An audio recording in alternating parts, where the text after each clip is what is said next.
Halo, perkenalkan nama aku Yusuf Gito Samudra Simangunsong. Aku dari jurusan akuntansi dengan NIM 2802651396. Jadi melalui tugas yang terakhir, kami memutuskan untuk membahas relevansi agama dalam mewujudkan kesetaraan gender di Indonesia.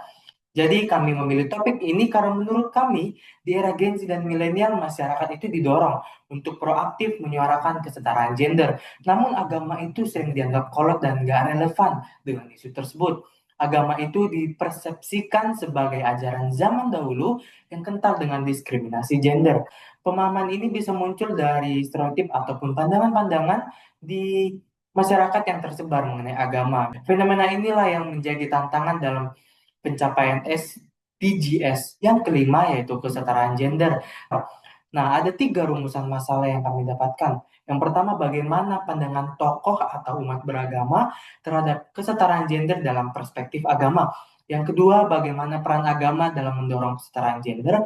Dan yang ketiga, bagaimana peran mahasiswa dalam partisipasi realisasi kesetaraan gender dalam perspektif agama. Kami mewawancarai 4 narasumber.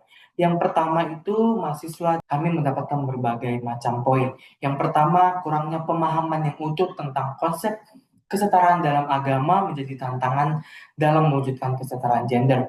Jadi dia itu berpendapat bahwa banyak orang itu terpengaruh narasi feminisme atau patriarki dalam media sosial. Padahal agama Islam sendiri mengajarkan bahwa laki-laki dan perempuan itu dipandang sejajar. Hal ini ditegaskan dalam QS An-Nahl ayat 97 yang menyatakan bahwa siapapun yang beramal saleh baik, laki-laki maupun perempuan akan diberi kehidupan yang baik dan pahala terbaik dari amal mereka. Jadi konsep kesetaraan dalam agama ini lebih menekankan keadilan, bukan menyamakan segalanya. Jadi setiap gender, laki-laki, perempuan itu memiliki kelebihan dan tanggung jawab masing-masing yang saling melengkapi. Jadi laki-laki dan perempuan bisa bekerja sama, tapi nggak bersaing dalam segala hal. Narasumber yang kedua, jadi dia itu beranggapan bahwa tantangan untuk mewujudkan kesetaraan gender itu berasal dari yang pertama, internal institusi itu sendiri, yaitu keterbukaan pemuka agama yang sebagian besar adalah laki-laki. Yang kedua itu dari eksternal berupa budaya patriarki yang telah ada di masyarakat. Jadi itulah yang menjadi tantangan ataupun menjadi tantangan pimpinan agama untuk menafsirkan tafsiran ataupun pandangan yang benar terkait ajaran ini. Agama itu pada dasarnya mengedepankan kesetaraan gender karena ajaran intinya kasih sayang dan kemanusiaan. Ayat seperti QS Al-Hujurat ayat 13 dan Galatia 3 ayat 28 secara tersirat mendukung kesetaraan gender. Pertemuan yang ketiga, kami menemukan bahwa dalam gereja Katolik yang berpedoman pada ajaran Kristus, yaitu ajaran kasih, laki-laki dan perempuan itu sudah diterapkan kesetaraan gender dalam gereja Katolik.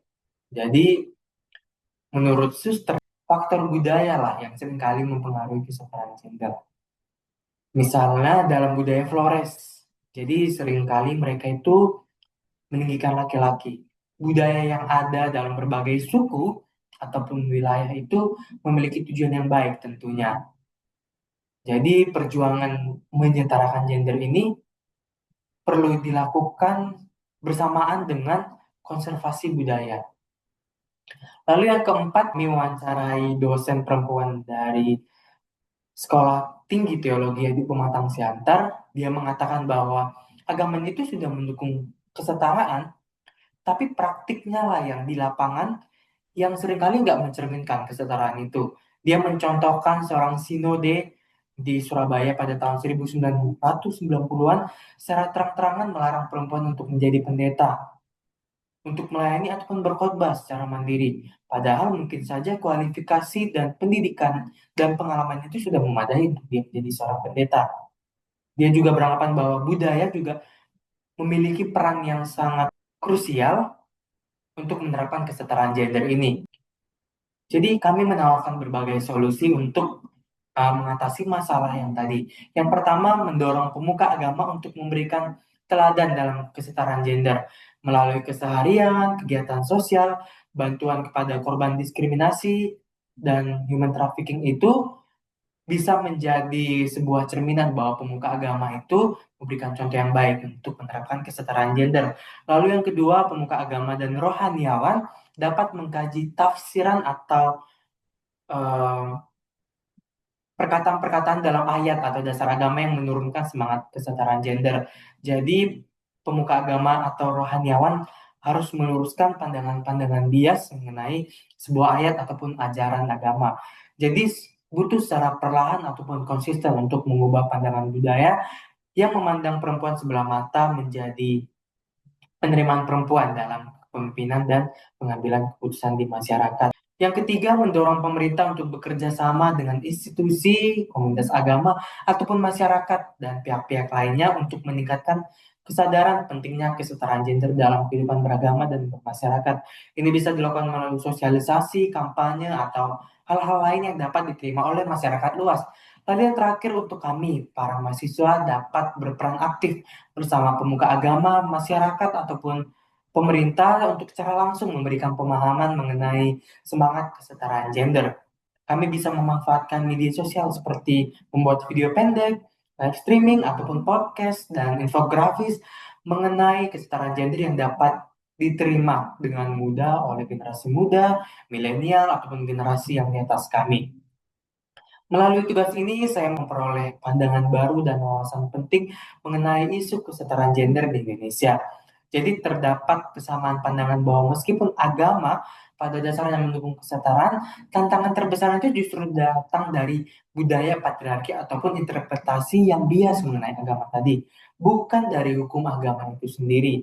Jadi agama itu sebenarnya sudah mendukung kesetaraan gender, hanya tergantung kita yang harus menafsirkannya dengan benar. Jadi pengalaman ini mendorong kami untuk berpikir kritis, kreatif, melalui kolaborasi dan kepekaan sosial. Jadi seluruh anggota tim merasa termotivasi dan terinspirasi untuk menjadi agen perubahan atau agent of change, menyuarakan kesetaraan gender dengan cara yang lebih modern dan inklusif serta berkomitmen untuk mempraktikkan nilai-nilai tersebut dalam kehidupan sehari-hari. Kelompok kami berharap pemerintah serta lembaga agama dapat bekerja sama dan mendukung kesetaraan gender dan memastikan bahwa semua orang itu dapat mendapatkan perlakuan yang setara dan adil tanpa terkecuali. Sekian presentasi dari saya. Atas kurangnya saya meminta maaf. Terima kasih telah menyaksikan dan terima kasih telah mendengarkan. Sekian dari saya undur diri.